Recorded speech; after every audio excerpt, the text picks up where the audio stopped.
क्या किसी news channel ने या सरकार ने बताया कि स्विस बैंक में भारतीय काला धन दोगुना हो गया है पिछले 8 साल में, और 5 साल में 1000 से ज्यादा विदेशी कंपनी देश छोड़कर चली गई। जानते हैं 112 रुपए में $1 होता तो आरबीआई आज एक पान की दुकान से भी सस्ती बिक गई होती। इतिहास के सबसे बड़े ड्रग्स के जखीरा को पचा गए, खा गए, निगल गए।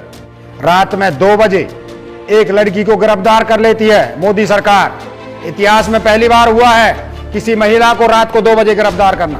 आज हम पे इतिहास में सबसे ज्यादा कर्ज थोप दिया गया है। $6,20,700 मिलियन का कर्ज है। भारत में मोदी सरकार लोटा, थाली, पापड़, अचार, गोमूत्र, गोबर और ब्रिटेन में बने पतंजलि के घी से कोरोना का इलाज कर रही थी। नदियों में लाशें बह गई, शमशान और कब्रिस्तान में एंट्री रजिस्टर जला दिए गए।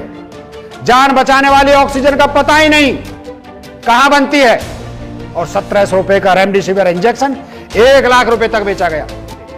55 लाख लोगों को मारकर केवल 5 लाख लिखवा दिया। यदि मलेरिया, हैजा, एड्स, टीबी, मिर्गी, प्लेग और स्वाइन फ्लू का इलाज लोटा थाली से करवाते तो क्या आप और हम आज दुनिया में आ पाते? और क्या खुद मोदी जी जन्म ले पाते? अगर जन्म ले भी पाते तो कोई अपंग बन के घूम रहे होते, लंगड़े लूले, पोलियो के बीमार।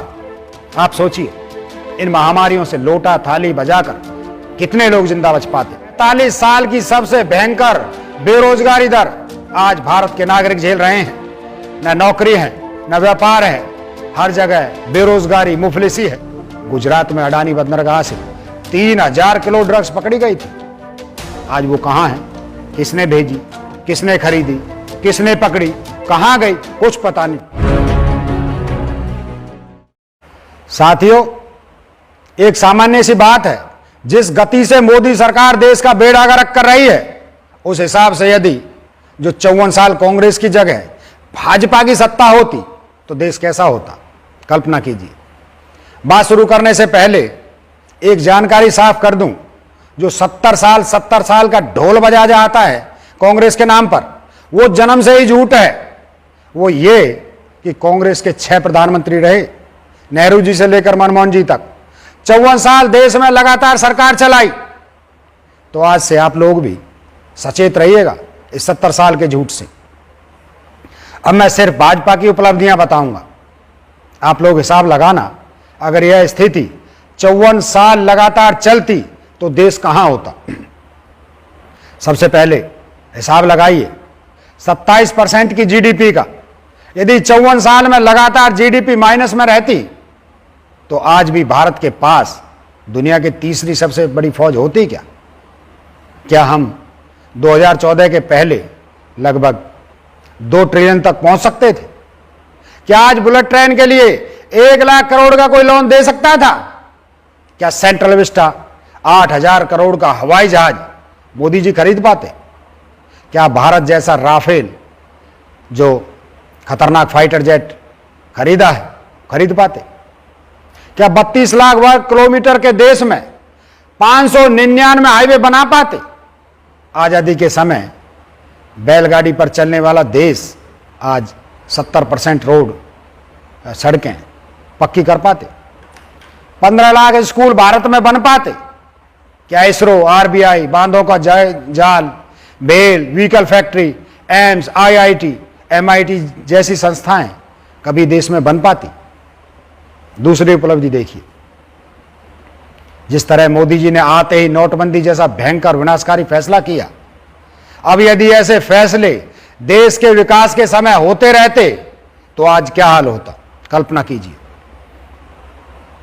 आप अपने दिल पर हाथ रखकर जो कारण इन्होंने नोटबंदी के बताई गई थी, क्या उसमें से एक भी कोई कारण पूरा हुआ? काला धन वापस आया क्या? क्या किसी न्यूज चैनल ने या सरकार ने बताया कि स्विस बैंक में भारतीय काला धन दोगुना हो गया है पिछले 8 साल में? इस कदर झूठ पर बनी और झूठ पर चल रही सरकार से भारत दुनिया की टॉप अर्थव्यवस्था में शामिल हो पाता? अगली बात करते हैं बेरोजगार की। 45 साल की सबसे भयंकर बेरोजगारी दर आज भारत के नागरिक झेल रहे हैं। न नौकरी है, न व्यापार है, हर जगह बेरोजगारी, मुफलिसी है। ये कैसे हुआ?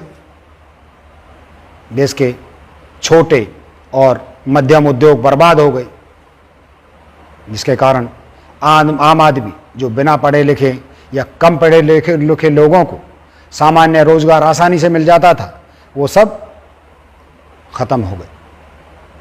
भारतीय सेना जैसी अहम ताकत को बढ़ाने के लिए पिछले 2.5 साल से एक भी भर्ती नहीं की गई। सरकारी नौकरी का सम्मान ही खत्म कर दिया और देश की हर संस्था को निजीकरण की तरफ धकेल दिया। यदि भाजपा सरकार 54 साल पहले यही करती आती तो आज कल्पना कीजिए, बिना रोजगार के भारत की हालत श्रीलंका, बांग्लादेश, नेपाल या किसी अफ्रीकी देश जैसी होती, जहां इंसान इंसान को लूटते हैं, मारते हैं, उनकी संपत्ति बेचकर जीवन चलाते हैं। एक और कारनामा देखिए, देश की मुद्रा आज इतिहास के सबसे निचले स्तर पर आ गई।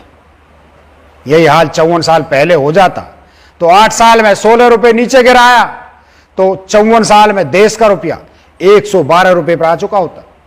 जानते हैं, 112 रुपए में $1 होता तो आरबीआई आज एक पान की दुकान से भी सस्ती बिक गई होती। पेट्रोल डीजल जिस कदर लूट का सामान बना दिया गया है, गैस को मजबूरी का सामान बना दिया गया है, उस हिसाब से 8 साल में पेट्रोल में 55 रुपए बढ़ाए तो आज 54 साल में पेट्रोल कितने रुपए का होता, हिसाब आप लगाइए। आप गौर कीजिए, मोदी सरकार ने मात्र 8 सालों में 5.35 ट्रिलियन रुपए की एनपीए घोषित कर दी। मतलब इतने 5 खरब 35 करोड़ रुपए भारतीय बैंक सिस्टम का डुबो दिया, अपने दोस्तों को खिला दिया। अब 8 साल में जो 5 ट्रिलियन की अर्थव्यवस्था बनाने चले थे, वो 5 ट्रिलियन से ज्यादा लूट कर फ्री हो गई और हमें लखानी से हवाई यात्रा के सपने दिखाए गए। देश की शिक्षा व्यवस्था कांग्रेस ने हर वर्ग के लिए सुलभ और सहज बनाई। सस्ती शिक्षा कांग्रेस का मिशन रहा और मोदी जी ने लगभग 40% ज्यादा फीस बढ़ा दी। अब गरीब आदमी के बच्चे अच्छी शिक्षा नहीं ले पाते क्योंकि माँ बाप के पास रोजगार नहीं है और बच्चों के पास इतनी महंगी पढ़ाई करने की हिम्मत नहीं रही। तो 8 साल में शिक्षा 40% महंगी हो गई। दोस्तों अंदाजा लगाइए 54 साल में कितनी महंगी होती, हिसाब आप लगाना जरूर। शिक्षा को खत्म करके अगला आशीर्वाद दिया मोदी सरकार ने कोकीन, हेरोइन और चरस जैसी ड्रग्स का। याद है, गुजरात में अडानी बंदरगाह से 3000 किलो ड्रग्स पकड़ी गई थी। आज वो कहां है, किसने भेजी, किसने खरीदी, किसने पकड़ी, कहां गई, कुछ पता नहीं। कुछ पता है आपको? 8 साल में ये गोलो खिलाए गए कि देश में इतिहास के सबसे बड़े ड्रग्स के जखीरा को पचा गए, खा गए, निगल गए और आम आदमी को खाने का तेल 130 रुपए बढ़ाकर खाने नहीं दिया जा रहा। खाना खाते स्टूडेंट्स पर लाठियां चलाई गई मोदी सरकार ने और लाठी चलाने वाले एबीवीपी के गुंडों को फ्री पास देकर छोड़ दिया गया। रात में 2 बजे एक लड़की को गिरफ्तार कर लेती है मोदी सरकार। इतिहास में पहली बार हुआ है किसी महिला को रात को 2 बजे गिरफ्तार करना, क्योंकि लड़की ने मोदी सरकार की बुराई कर दी थी। इस तरह यदि हमारे बच्चे 54 साल तक लाठियां खाते तो क्या हमारे माँ बाप पढ़ लिख पाते और क्या हम कभी स्कूल का मुंह देख पाते? जरूरी खाद्यान्न मतलब जो हर रोज हर आदमी को लगता है, वो अनाज कांग्रेस ने जरूरी लिस्ट में रखा था, कानून बनाया, इन अनाजों की जमाखोरी नहीं की जाएगी। लेकिन मोदी जी ने दाल चावल जैसे अनाज जमाखोरी के लिए खोल दिया गया। इसलिए आज दाल चावल के भाव देखकर हिसाब लगाइए, 54 साल यही होता तो आज क्या खा रहे होते, कितने का खा रहे होते। विदेशी निवेश के ढोल बजाए गए और 5 साल में 1000 से ज्यादा विदेशी कंपनी देश छोड़कर चली गई।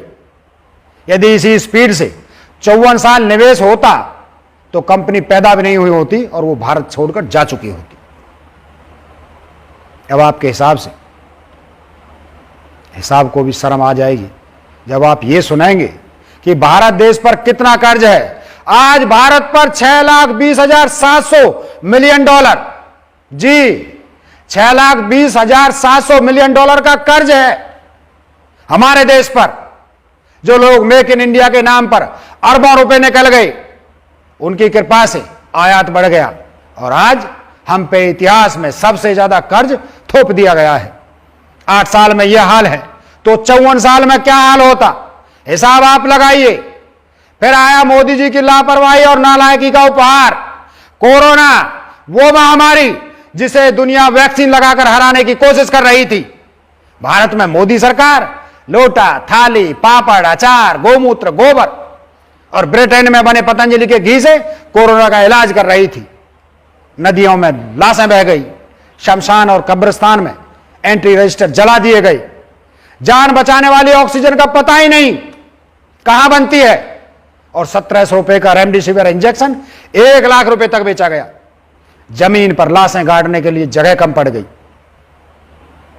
वो लाशें नदियों में बहाई गई। इसलिए 55 लाख लोगों को मारकर केवल 5 लाख लिखवा दिया। अब आप ही सोचिए और हिसाब लगाइए 54 साल में कितनी महामारियां आई। यदि मलेरिया, हैजा, एड्स, टीबी, मिर्गी, प्लेग और स्वाइन फ्लू का इलाज लोटा थाली से करवाते तो क्या आप और हम आज दुनिया में आ पाते? और क्या खुद मोदी जी जन्म ले पाते? अगर जन्म ले भी पाते तो कोई अपंग बन के घूम रहे होते, लंगड़े लूले, पोलियो के बीमार। आप सोचिए इन महामारियों से लोटा थाली बजाकर कितने लोग जिंदा बच पाते। सरकारी कंपनी की सेवाओं और प्रोडक्ट्स को कमजोर करके जानबूझकर कंपनी घाटे में डाली गई और गिने चुने लोगों को देश की संपत्तियां दी गई। और हिसाब से 54 साल भाजपा सरकार चलाती तो क्या आज भारत सरकार में कोई मंत्रालय होता? नहीं होता, क्योंकि एयर इंडिया बेचकर एविएशन मिनिस्टर भी बेरोजगार कर दिया गया। फिर हम और आप कौन से खेत की मूली हैं? कहां लग पाते हम? मेरे साथियों, मोदी जी का बर्बादी वाला डांस इतना खौफनाक चल रहा है। यदि 54 साल चलता तो जो आप मोबाइल में आज देख रहे हैं वो आपके हाथ में नहीं होता, इंटरनेट नहीं होता, वो सस्ते रिचार्ज थे, वो एक सपना बनकर रह जाता। और जब अडानी जी के दादा एक मोबाइल लेकर फोटो खिंचवाते तो लोग वो फोटो पृथ्वीराज चौहान के बाजू में लगा लेते।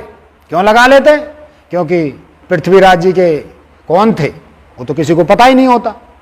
और पोस्टर से दीवार के छेद ढकने का काम भी जरूरी होता, क्योंकि आय के साधन तो होते नहीं। और आज हम मोबाइल की जगह कोई फावड़ा पकड़े खेतों में कांटे चुभते चल फिर रहे होते।